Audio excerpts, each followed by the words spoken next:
жалпы отырар жаңағы 8 жылдыққа арналып отыр деп отырмыз ғой. Мұнда жәдігерлер 200 жәдігер бар көрме құрамында. Сол ертегі орта ғасырдан кейінгі қазақ хандығына дейінгі отырардың сол тіршілігін, мәдениетін, өнерін көрсететін жәдігерлер алып келіп отыр. Жалпы көрмеде. Жақсы, рахмет. Ал бүгінгі жалпы қазіргі уақытта жас ұрпақтың дейік, жаңағы өскелең ұрпақтың осы қазақтың тарихын білуге, отырардың тарихын білуіне деген қызығушылық қандай? Жалпы мұражайды көруге келетін, тамашалауға келетін жастар қатары өсті ме?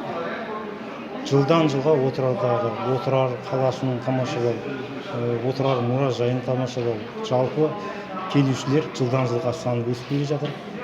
Туристердің де саны жылдан жылға, оның ішінде шетелдіктердің де саны жылдан жылға өсіп келе жатыр. Және де біз осы әр жылы осы республика көлемінде 6-7 қалада көрме ұйымдастырамыз республикалық. Сол көрмені 2012 жылдан бері осы жылда көрме өтеді. Қай жерде барған жерімізде бұл отырар тарихына, отырардың көрмесіне қызығушылық өте жоғары.